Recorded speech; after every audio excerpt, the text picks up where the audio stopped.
Okay, so the bit that we missed in Deuteronomy 14, middle of 14 to the end of 14 is what we're going to cover. And it's all about the Maaser. We've covered the Maaser, the tithe, the tenth, kind of briefly before, but we're going to look at what Deuteronomy 14 says. It says, you do certainly tithe all the yield of your grain that the field brings forth year by year. You have eaten before Yahuwah your Elohim in the place where he chooses to make his name tabernacle, the tithe of your grain, your new wine, your oil, the firstlings of your herds and your sheep, so that you learn to fear Yahuwah your Elohim always. So these things were what was to be brought up, and they were to be eaten of before Yahuwah, all of those things. Now in verse 22, if that was the only verse about giving a tenth, then people would be right in what they assume sometimes, that it's about grain. You shall tithe all of your grain, all of your food, everything that came from the field. That's what the tithe is about. It's not the only verse that we're given. It's well worth us spending time to look at this, because this is one of those things. There's like a handful of things, isn't there, that people will say, I'm obedient, I do the commands, and yet I'm lacking in one. Okay?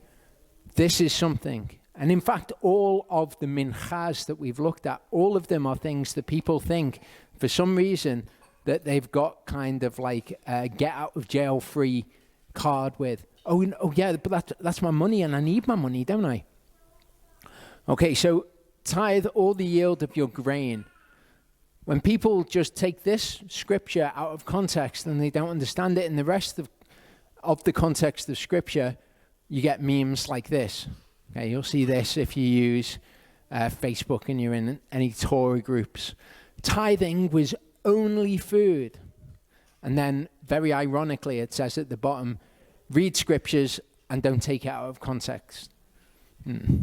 Okay, so was tithing only food? Well, let's consider what it said. It said, tithe your grain. Okay, so that sentence in and of itself tells us that tithing is distinct from grain. Grain is something that you can tithe, but the verb to tithe is something that you do external to grain or anything else that you might tithe out of. Tithing is something external to that. Okay, as I said, the word maaser means tenth. Okay, so it's saying give a tenth of your grain, for example, in Deuteronomy 14. We know that giving a tenth is something which is external to grain. But it's not the only thing that it says about it anyway. Okay, Genesis 14 verse 20, this is Abraham. Hebrews tells us that in this event, Abraham gave a tithe to Melchizedek. And in fact, when it says he gave him a tenth of all, what it says is he gave him a maaser of all. He gave him a tithe of all is literally what it says anyway. But he didn't just give him a tenth of his grain. He gave him a tenth of everything that he had taken as spoil in that battle. Genesis 28:20 to 22. Yaakov made the vow saying, seeing Elohim is with me.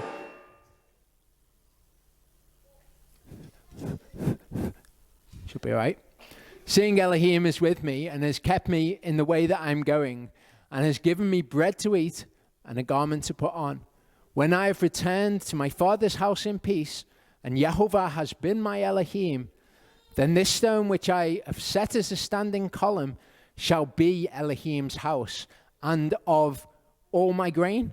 No. Of all that you give me, I shall certainly give a tenth to you. And that word again is maaser. I shall give a tithe to you.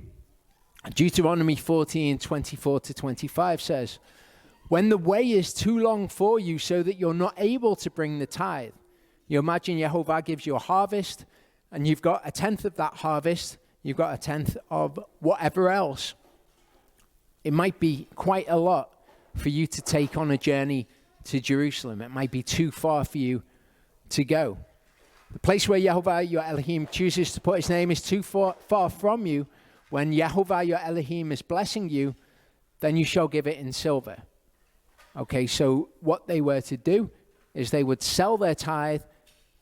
They would have the silver, which was 10% of their increase, and then they would give that to Yahuwah. And we'll look at this more closely in a second, but when it says turn it into silver and take it to the feast with you, people get that confused and think that it's a separate tithe. And you've got to tithe once to the Levites, and then you tithe again to for a festival tithe, and then you tithe again in the third year, and you end up with whatever percentage people think. But it's not. That silver, which constitutes what people call the festival tithe, is just your tithe that you've sold into silver. And we'll see why they're to sell it into silver and how that works when we get to it. But as we can see here, the tithe is not grain. They sold their increase into money, and then they gave the money. Our increase, whatever we have today, usually is going to be money. The increase that we receive is usually money. It might not be. Elohim might increase you in something else, and of course then a tithe of that would be due to Yahuwah. Deuteronomy 14:28 says, at the end of every third year, you shall bring out all the tithe of your increase of that year and store it up within your gates. So it's not just tithe of your grain. What you tithe of is your increase, and your increase can take many forms, myriad forms. That's not what's important, the means by which you're increased. What's important is that you remember a tenth of it belongs to Yahuwah, and it's not for you to use for a profane purpose. Deuteronomy 16 verse 15 says, for 7 days you shall observe a festival to Yahuwah your Elohim in the place which Yahuwah chooses, because Yahuwah your Elohim does bless you in all your increase and in all the work of your hands. And that's what the tithe is of. In Luke 18:11-12, it says, the Pharisee stood and began to pray with himself in this way. Elohim, I thank you that I am not like the rest of men, swindlers, unrighteous, adulterers, or even as this tax collector. I fast twice a week. I give tithes of all my grain. That's not what he says. He says, I give tithes of all that I possess. So taking Deuteronomy 14 out of context and saying they were told to tithe of their grain, therefore we do not tithe because we don't have grain, is taking the scriptures out of context. This is the context which tithing exists in. Matthew 23:23-24, Yeshua says, woe to you, scribes and Pharisees, hypocrites, because you tithe the mint and the anise and the cumin. Okay, these were things which in those days were incredibly valuable. Salt, spices, they were things of very high value. They weren't just tithing of their grain. Yeshua says, look, you're tithing of these things, yet you've neglected the weightier matters of the Torah, the right ruling or the judgment, the compassion, and the belief or faith. These need to have been done. So tithing needs to have been done without neglecting the others. Okay, so don't neglect the weightier matters of the law. And it's interesting how he characterizes this. He says, blind guides straining out a gnat and yet swallowing a camel. Okay, so in this, okay, if as you're listening to this, you give tithes, don't think, I'm all right, I've done this, I've passed this test, and yet there will be something else in your life in which you've decided, this is the thing which I won't do. It's any of these things. And look what Yeshua says are the weightier matters, the things that you should particularly concentrate on. Okay? Judgment, compassion, and belief or faith. Okay? So if you give a tithe, don't think, oh no, I give a tithe. This is not for me. This is for all of us. This addresses our attitudes to all of these things. When the way is too long for you, so that you are not able to bring the tithe, or when the place where Yahuwah your Elohim chooses to put his name is too far from you, when Yahuwah your Elohim is blessing you, then you shall give it in silver. Give what? Your tithe. Not an extra tithe. This is your tithe. You shall give your tithe in silver. And have taken the silver in your hand and gone to the place which Yahuwah your Elohim chooses. Okay, you can't carry all of the stuff that is a tenth. So you sell it into silver, you go to Jerusalem. When you get there, though, you've given the silver for anything your soul desires, for cattle, sheep, wine, strong drink, for anything your soul desires. And you have eaten there before Yahuwah your Elohim, and you have rejoiced, you and your household. So what's it talking about? It's saying you ought to eat of your tithe before Yahuwah. When you go to the festival, if you've sold it into silver, buy back something so that you can eat of that thing. Okay? Whatever your soul desires within that context, obviously. Do not forsake the Levite who is within your gates, for he has no part nor inheritance with you. Again, you're going to hear this over and over again in the Torah. At the end of 3 years, you bring out all the tithe of your increase of that year, store it up within your gates. And the Levite, because he has no portion nor inheritance with you, the sojourner, the fatherless, the widow who are within your gates, shall come and eat and be satisfied, so that Yahuwah your Elohim does bless you in all the work of your hand which you do. So as we read before, when you go to these festivals, it should be that the Levite, the widow, the fatherless, and the sojourner are all there and all eat before Yahuwah. In the third year, you take of your tithe within your gates, and you allow these people to come and to eat and to be satisfied. And then it wouldn't just be the Levite who's taking of these things home to subsist on.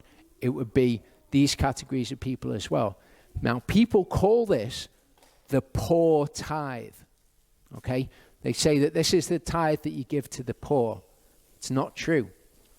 This is the tithe that you give to the sojourner, to the fatherless, and to the widow. The poor are not mentioned. The poor were dealt with in Deuteronomy 15. That is a mincha, extra to the tithe. You don't wait till the third year to provide for the poor. You always provide for the poor. In the third year, you give so that these people can come and eat before Yahuwah with the rest of the people. So, the tithe in visual terms. You've got everything that you're increased by, and you take a tithe of that, or a tenth of that, 10% of that. A normal year for an inhabitant of Jerusalem, someone who doesn't have to travel too far with their tithe, you've got your total increase, and you've got 10% of that. You take the tithe to the temple during the feast to give for the Levites. Then you eat of the things you offered as part of offering them and rejoice before Yahuwah. Okay? So you take your goods, if it's not too far for you to go, you take them to the temple, you give them to the Levite, and then you share in those things. The festival tithe, as people call it, what that actually is for somebody who lives far from Jerusalem, somebody who sells their tithe into silver. Okay, so they've got their total increase and their tithe. You sell the things Yahuwah has increased you with so that you can travel more easily. And then you give the tithe in silver, but buy back things to eat so as to rejoice before Yahuwah using some of it. So that's the way that it works. Okay? And the third year, you got your 10%. You store that up within your gates. You use the tithe to allow the Levite, the widow, the fatherless, and the stranger to come and eat before Yahuwah. Not the poor. You don't give the tithe to the poor. The poor is a separate responsibility that we have before Yahuwah. A lot of people kind of fall into the trap of saying, oh, what I do is I spend my tithe on the poor people. And that's kind of like the third year tithe. And it's not true. You can't spend your tithe on the poor, because your giving to the poor is separate to the matter of the tithe. So Deuteronomy 12:17 says, you are not allowed to eat within your gates the tithe of your grain, or of your new wine, or of your oil, the firstlings of your herd or your flock, or of any of the offerings which you vow, or any of the voluntary offerings, or of the heave offering of your hand. But eat them before Yahuwah your Elohim. That's what it is. You eat before him and you rejoice before him. If you've sold your tithe, you take of that and you get something to eat and rejoice before him at the feast. You, your son, your daughter, your male servant, your female servant, the Levite who is within your gates, and you have rejoiced before Yahuwah your Elohim in all that you put your hands to. Again, guard yourself that you do not forsake the Levite as long as you live in your land. And we'll see that that's one of the things that Israel did. They neglected the Levites, and then they fell into a state of spiritual corruption. Leviticus 27 verse 30 says, all the tithe of the land, of the seed of the land, or the fruit of the tree, belongs to Yahuwah. It is set apart to Yahuwah. Does it say belongs to the Levite? It is set apart to the Levite? Doesn't, of course. The tithe is not due to a Levite. It doesn't matter who you give the tithe to. You don't owe it to any man. You owe it to Yahuwah. Your duty is to give it to Yahuwah. Okay? He says, give it to the Levites. He says, and see, I have given the children of Levi all tithes in Israel. So they're mine, but this is what I've done with it. I've given it to the Levites as an inheritance in return for the service which they are serving, the service of the tent of meeting. But the tithe of the children of Israel, which they present as a contribution to Yahuwah, I've given to the Levites as an inheritance. So the Levites didn't have another means of income. They didn't have an inheritance. They didn't have land to farm, for example. That is why I have said to them, among the children of Israel, they have no inheritance. So the situation that we're in, just like with everything that is to be given to a priest, we have to discern from the scriptures who is the person that qualifies as the Levite.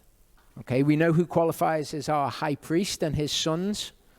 Who is the one who qualifies as the Levite? 2 Chronicles 35, 1-3. Yoshiyahu performed the Passover to Yahuwah in Jerusalem. They sacrificed the Passover on the 14th day of the first month. And he set the priests in their duties, strengthened them for the service of the house of Yahuwah, and said to the Levites who were teaching all Israel. So this is who the Levites are. Amongst Israel, Yahuwah said, I've scattered the Levites. Every town where you dwell, that's what the Levites who are in your midst are, you're going to have a Levite who is to teach the rest of you the Torah. Deuteronomy 17, 8-9, it'll actually be, when the matter arises which is too hard for you to judge, between blood and blood, between plea and plea, or between stroke and stroke, matters of strife within your gates, then you shall rise and go to the place which Yahuwah your Elohim chooses, and shall come to the priests, the Levites, and to the judge who is in those days, and shall inquire, and they shall declare to you the word of judgment. This was one of the roles of the Levites. The ones who were declaring the word to the people would teach the word, and as we will see, explain the word to the people. Nehemiah 8, 6-9 says, and Ezra blessed Yahuwah the great Elohim. Then all the people answered, Amen, Amen, while lifting up their hands, and they bowed their heads and worshipped Yahuwah with faces to the ground. And Yeshua and Bani and Sherev Yah, Yamin, Akub, Shabbatai, Hodiah, Ma'aseh, Kalita, some Levites. The Levites caused the people to understand the Torah while the people were in their place. And they read in the book of the Torah of Elohim, explaining its meaning, and caused them to understand the reading. So this is what the Levites are. This is who we're looking for today. And it's funny, me teaching you these things and explaining all these things to you because I qualify as somebody that a tithe can be given to. But to me, it's just like everyone gets some kind of test. Often you will find with teachers, they will be afraid of the tithe subject. They won't mention it because they know that they are beneficiaries of the tithe. To me, it would be easier for me to just go, oh yeah, we'll read that bit, but we won't really explain it. But this is key. This is very important to Yahuwah. It's part of the mincha. And if this is the thing that people get stuck on and they won't do, then this is the thing which will see them excluded from the kingdom of Elohim. Okay, it's my responsibility, it's my job to teach that people should give their tithe to me. Weirdly. Verse 9 says, Nehemiah, who was the governor, and Ezra the priest, the scribe, and the Levites who taught the people. So the Levites cause people to understand the Torah. They explain its meaning. They teach the people. 2 Chronicles 30 verse 22, and Chizkiyahu spoke to the heart of all the Levites that taught good understanding concerning Yahuwah. It's not hard for us to see who it is that Yahuwah would have us give this money for. What did he want this money, which is his, used for? And with them he sent Levites, a load of people again. They taught in Yehudah, and with them was the book of the Torah of Yahuwah. And they went around into all the cities of Yehudah and taught the people. So the tithe is not owed to the Levite, it's owed to Yahuwah. But Yahuwah tells us what it is that we're to do, who it is that he wants that given to. 2 Kings 17, 27 to 28 says, and the king of Ashur commanded, saying, send one of the priests whom you exiled from there to go there. Let him go and dwell there, and let him teach the judgment of the Elohim of the land. And one of the priests who they'd exiled from Shomeron came and dwelt in Bethel and taught them how to fear Yahuwah. So this is when a load of people who weren't Israel came to dwell in the land, and loads of bad stuff started happening to them. They were told, send one of the priests. They're going to teach the Torah of Elohim so that they can learn to fear him and so that all of these bad things can stop happening. Deuteronomy 33, 8 to 10, of Levi he said, your Tumim and your Urim belong to your kind one, whom you tried at Massah, with whom you contended at the waters of Meribah, who said of his father and mother, I have not seen them, and he did not acknowledge his brothers or know his own children, for they have guarded your word and watched over your covenant. They teach your judgments to Jacob and your Torah to Israel. So again, all the way through, it's not difficult for us to understand exactly who are the Levites today. It's the people who have been scattered amongst Israel. Okay, we've been dispersed to the four corners of the earth. Among us now, imagine in Israel, they had the Levites scattered around everywhere. Now amongst the world, we've got the Levites scattered around everywhere. So when we understand this, I've given the children of Levi all tithes in Yisrael as an inheritance in return for the service which they're serving, the service of the tent of meeting. Okay? We corporately are the tent of meeting. The tithes of the children of Yisrael, which they present as a contribution to Yahuwah, I have given to the Levites as an inheritance. That is why I've said to them, among the children of Yisrael, they have no inheritance. So just as back then, they were to focus on the word, on teaching the word, and causing the people to understand the word so that the people benefited. And so in the case of that priest, all the bad stuff stopped happening to the people, and the people did well. Okay, the same is true today. In 1 Corinthians 9, 1 to 6, Paul writes, am I not an apostle? Am I not free? Have I not seen Yeshua Messiah, our master? Are you not my work in the master? If to others I'm not an apostle. I certainly am to you. For you are the seal of the office of the apostle in the master. So he's writing specifically to the Corinthians. My defense to those who examine me is this: do we not have a right to eat and drink? Do we not have a right to take along a sister, a wife, as do also the other apostles and the brothers of the master and Kepha? Or do only Barnabas and I have no right to refrain from working? So this is the point. Just like the Levites would not work in the field, here the apostles, the people who teach the congregations, they do not do work so that they can do work in service of the tent of meeting. This is what happened, okay? Remember how many times they were told, do not forsake the Levite, do not forsake the Levite. In Nehemiah, when they were all coming back from Babylon and the temple was being reestablished, it says, I learned that the portions for the Levites had not been given to them, for each of the Levites and the singers who did the work had gone back to his field. That's not what they were supposed to be doing. Then I contended with the deputy rulers and said, why is the house of Elohim forsaken? And I gathered them together and set them in their place. So like I said, those things that they're warned about time and time again, keep the Sabbaths, keep them holy, don't forsake the Levite. All of those things, they're all the things that they fell into. And as they were warned against doing those things, so are we.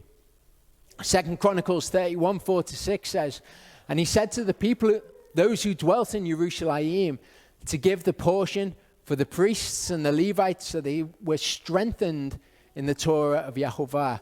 And as the word spread, the children of Israel brought large quantities of the first fruits of grain and wine and oil and honey, and of the increase of the field, and they brought in the tithe of all they brought in abundantly.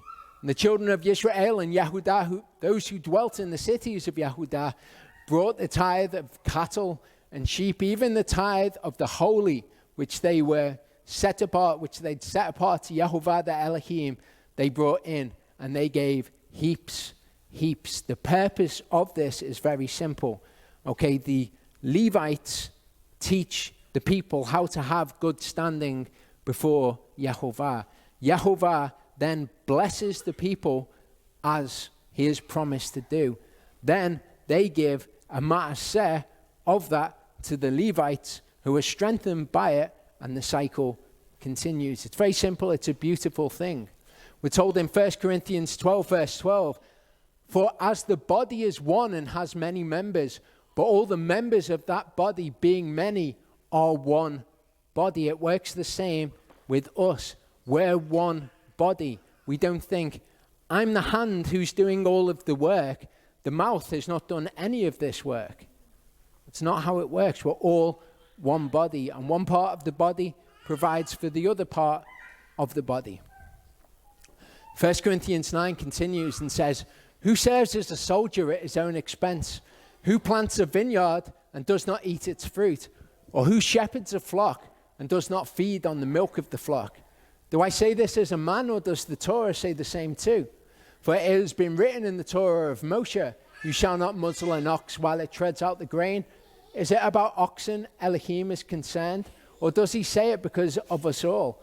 For this was written because of us, that he who plows should plow in expectation, and the thresher in expectation of sharing. If we've sown spiritual seed among you, is it too much if we reap material goods from you? If others share authority over you, should not rather we? But we have not used this authority, but we put up with all, lest we hinder the good news of Messiah. So back then, it was the same. People did not like to hear this message. People didn't like to hear that they had to give to the poor. The Yahuwah could command them what to do with what they had worked for. Do you not know that those serving the set-apart place eat from the set-apart place, and those attending the altar have their share of the offerings of the altar? That's the priests, as we talked about. So also Yahuwah instituted that those announcing the good news should live from the good news. Okay?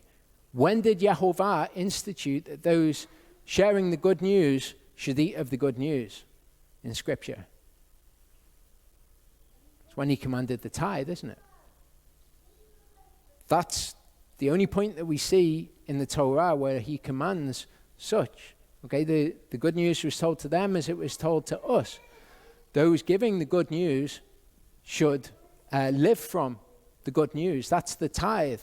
That's the only thing that Paul can be referring to here.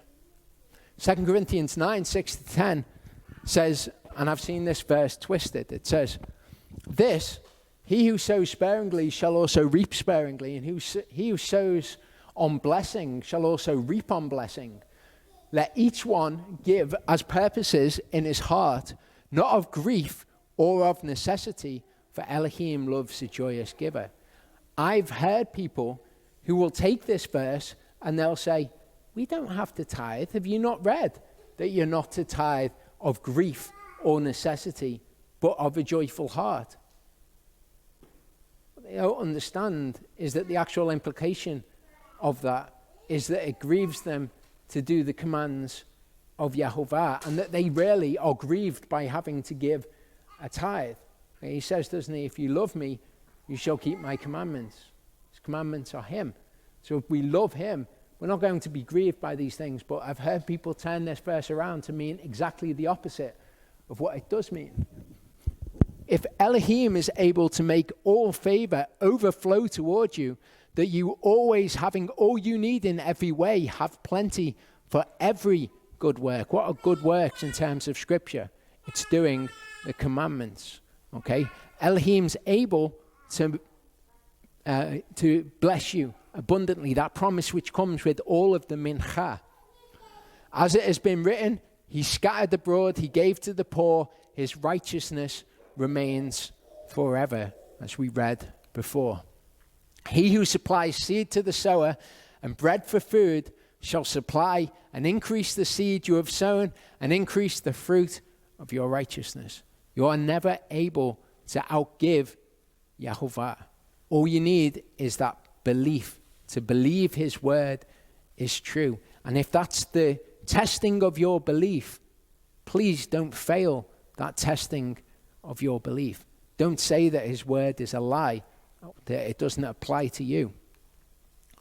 Hebrews 4:12-13 tells us the word of Elohim is living, working sharper than any two-edged sword, cutting through even to the dividing of soul and spirit, and of joints and marrows, and able to judge the thoughts and intents of the heart.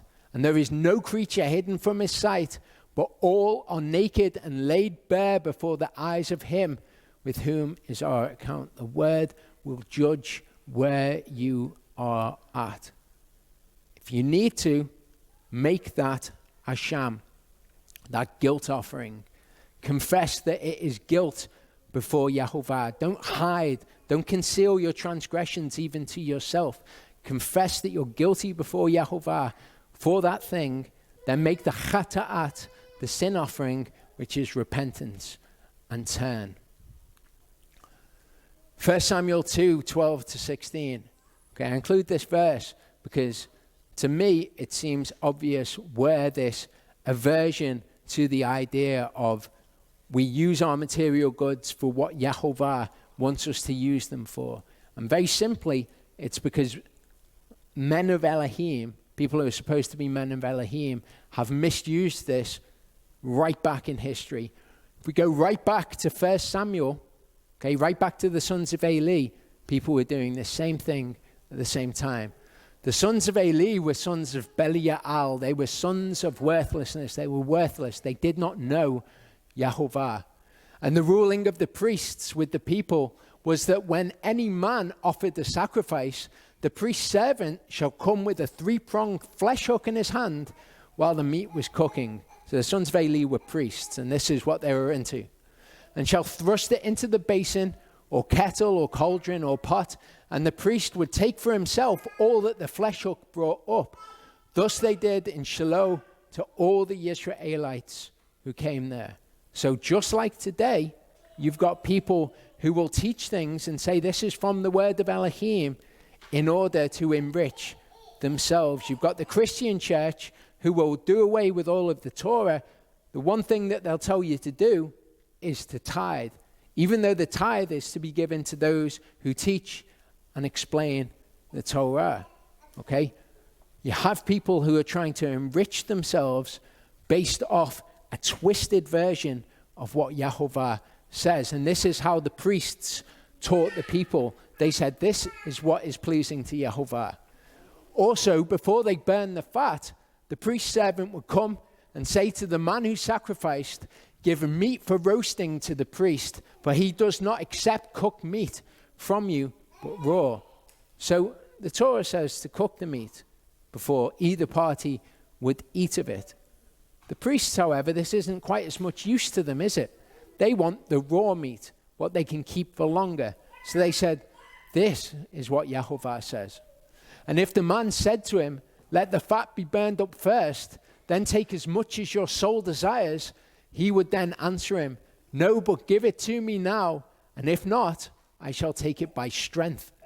And the sin of the young men was very great before Yahuwah, for the men despised the mincha of Yahuwah. They lightly esteemed it. They took it as if it was something to enrich them, rather than the following of the commands of Yahuwah. Philippians 4:16-19, Paul says, because even in Thessalonica, you sent to my need once and twice. Okay, he's not talking about ma'aseh here. He's talking about a mincha, them giving to his need. That would be a mincha if you were to give to somebody who is needy, as we saw in Deuteronomy 15. Not that I seek the gift, but I seek the fruit that is multiplying to your account. So this is the opposite mindset to the sons of Eli, who wanted, they wanted the meat raw, they wanted to take more of it than was due to them, whatever it was. Here Paul is saying, look, I'm not seeking a gift from you, I'm seeking the fruit that will come to you from you doing the commands. Indeed, I have all and more than enough. I have been filled, having received from Epaphroditus what you sent, a sweet-smelling fragrance, an acceptable offering, well-pleasing to Elohim. So Paul equates this again as an offering to Elohim. He equates it with the mincha. My Elohim shall fill all your need according to his riches in esteem by Messiah Yeshua. He says, this is why it is good for you to do this. Okay? Not that I want the gift from you. I want the fruit that comes from that Elohim looking out for you. I want that to multiply to your account. I want you to give that mincha. Deuteronomy 26:12-15 again speaks in terms of the blessing that comes from this. It says, when you have completed tithing, all the tithe of your increase in the third year, which is the year of tithing, and have given it to the Levite, to the stranger, the fatherless, and to the widow, which you will have done in that third year, and they have eaten within your gates and have been satisfied. Okay, so it was taken to Jerusalem, it was then distributed to the Levites, and then those people would take it back, and it's what they would subsist on for the rest of the year. Then you shall say before Yahuwah your Elohim, I have put away the set-apart portion from my house, and also have given it to the Levite, to the stranger, to the fatherless, and to the widow, according to all your command, which you have commanded me. I have not transgressed your commands, nor have I forgotten. I have not eaten any of it when in mourning, nor have I removed it for any unclean use, nor given any of it for the dead. So it doesn't matter what situation arose. I didn't use it for anything else other than being set apart to you. I have obeyed the voice of Yahuwah my Elohim. I have done according to all that you have commanded me. Look from your set-apart dwelling place from the heavens. Bless your people, Yisrael, the land which you have given us, as you swore to our fathers, a land flowing with milk and honey.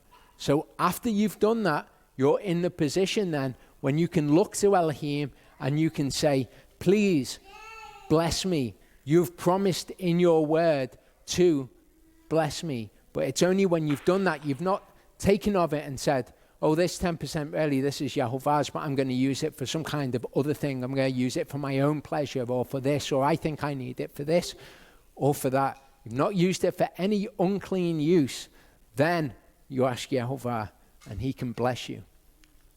Yahuwah spoke to Moshe saying, speak to the Levites and say to them, when you take from the children of Israel the tithes which I have given from them as your inheritance, then you shall present a contribution, a terumah of it to Yahuwah. Okay, so this is important. If you tithe to somebody, they are required by the Torah to tithe of your tithe. Your contribution shall be reckoned to you as grain from the threshing floor and as filling from the winepress. Thus you also present a contribution unto Yahuwah from all your tithes, which you receive from the children of Israel, and you shall give from it the contribution to Yahuwah and to Aharon the priest. So the way that we do it here, if we receive a tithe, we take a tithe of that tithe. We shouldn't really use the word tithe. It's not a real word, it's tenth. We take a tenth of that tenth and we give it to Aharon, who is Yeshua for us. So we give it to the least of the brethren. When we receive a tenth, we give a tenth, and we give that to the least of the brethren. Put this picture up to illustrate a point. Okay, this is more common than perhaps you would think. People confuse, or perhaps they feel more comfortable with the idea of they give something to a Levite for a specific purpose. Okay, or they give to a ministry. Say somebody buys a ministry a minibus. Okay, and then what they do is they call that their tithe. Maybe people feel more comfortable with being able to say what is done with their money, which they've given. Okay, and they call that a tithe. That's not a tithe. That is, however, a mincha. That is a voluntary offering to Yahuwah. It is a terumah to Yahuwah. It's something that you lift up to Yahuwah. What it's not is a tithe. Just like giving to the poor, that is a mincha. What it's not is a tithe. 1 Samuel 15:17-26 says, Shemuel said, though you were little in your own eyes, were you not the head of the tribes of Israel? And did not Yahuwah anoint you king over Israel?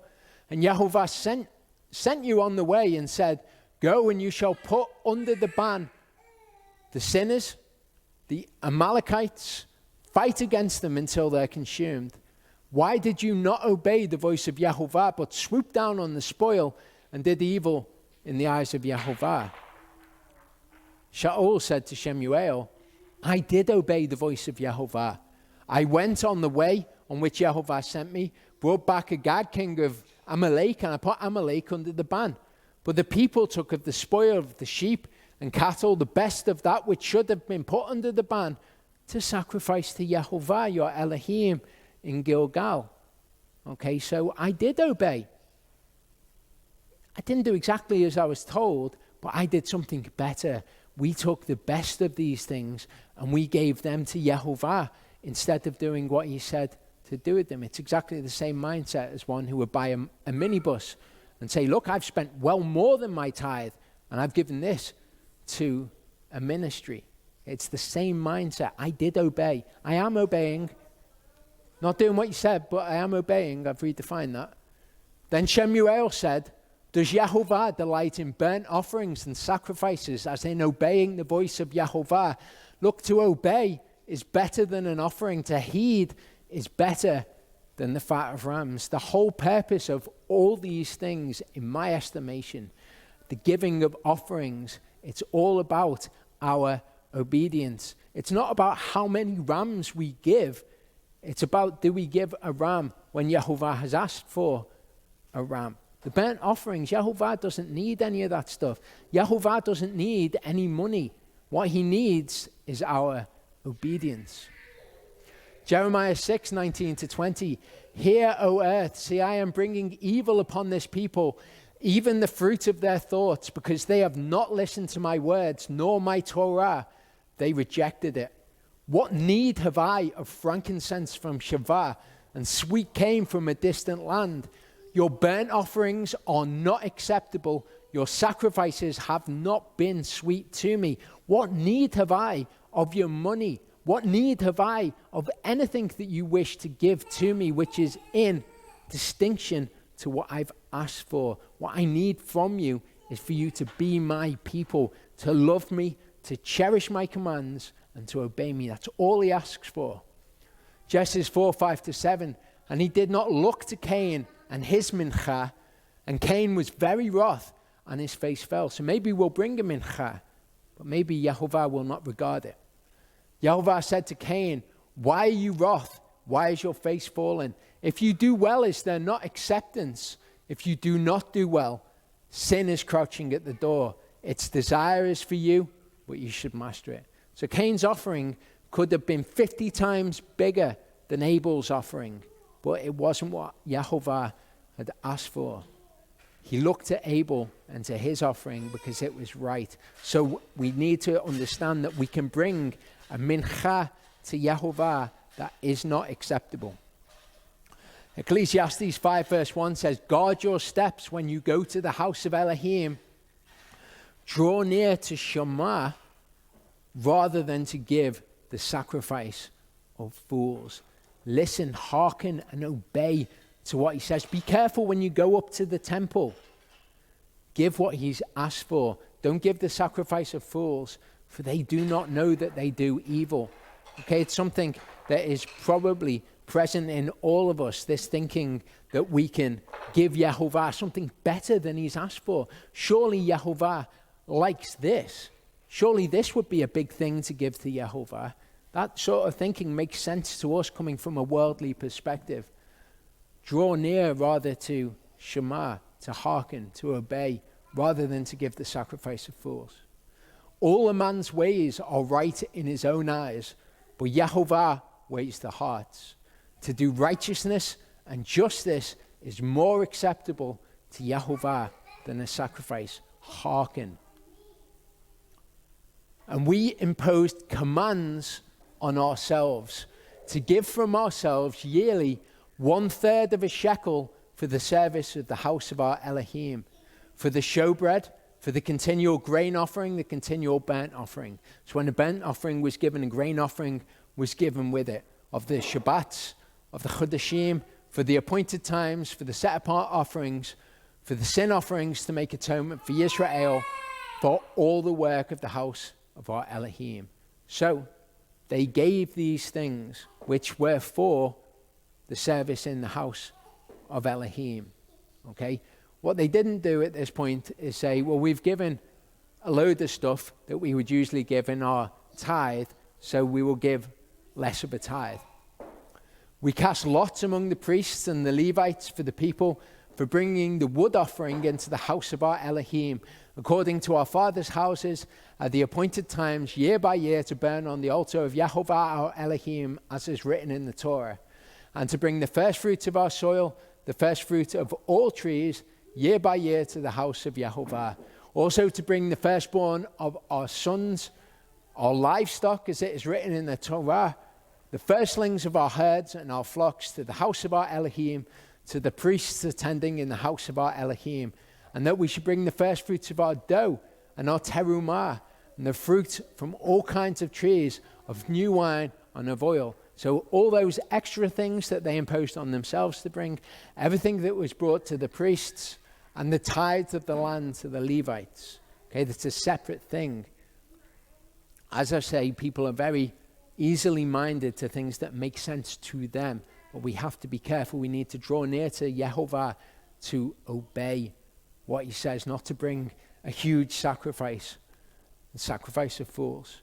So, important things for us to understand about tithing. One's tithe is money that is due to Yahuwah, not money that is due to any Levite, teacher, or ministry.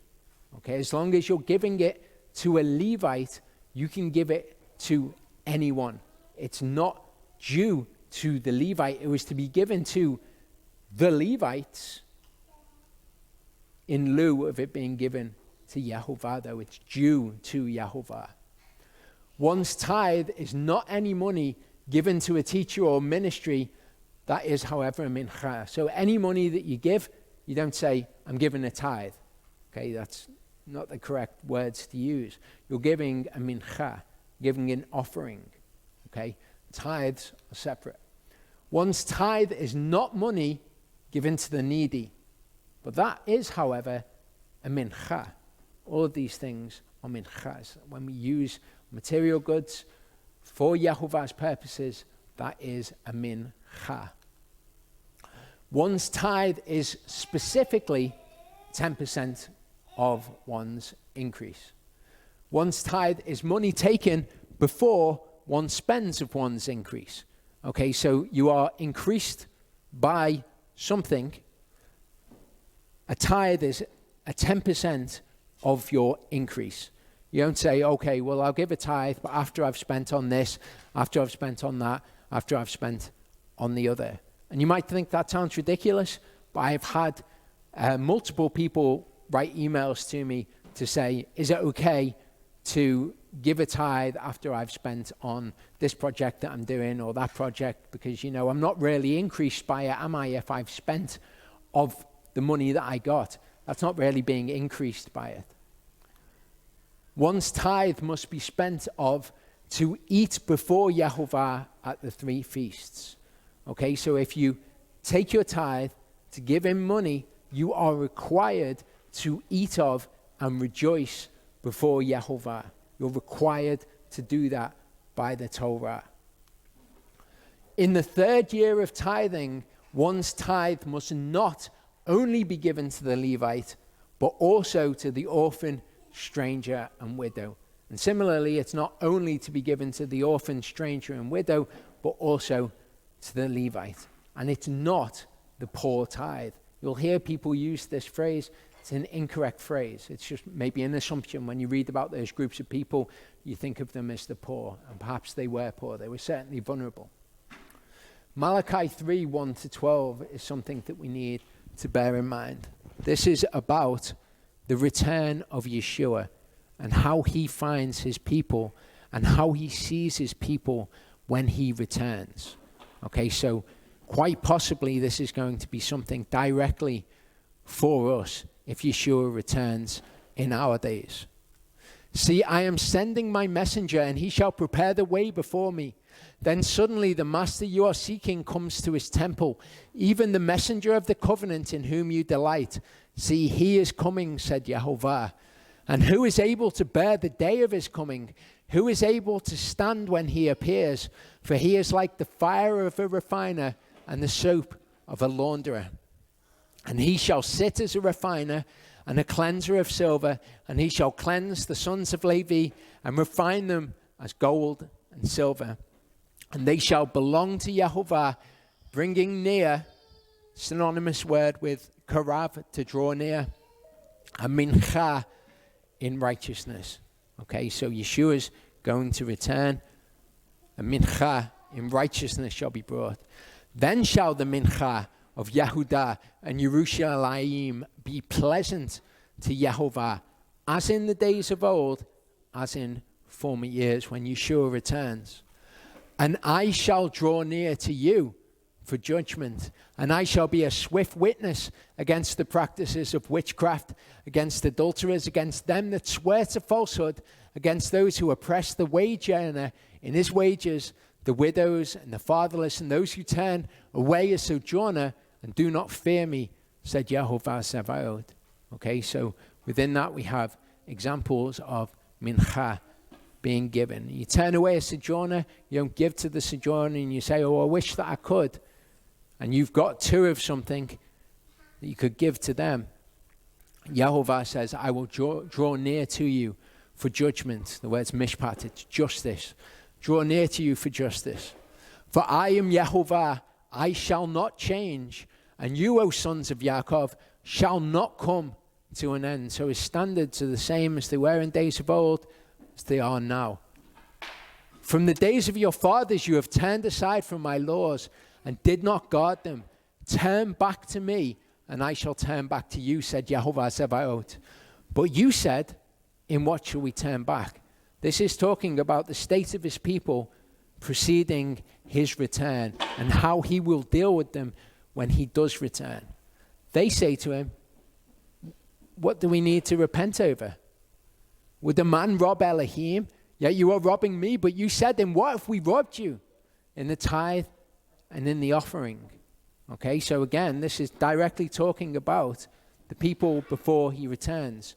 Potentially it's talking about us as those direct people. It's certainly talking about the state of his people and their attitudes towards him before he returns, which does pertain to us. You have cursed me with a curse. You are robbing me, this nation, all of it.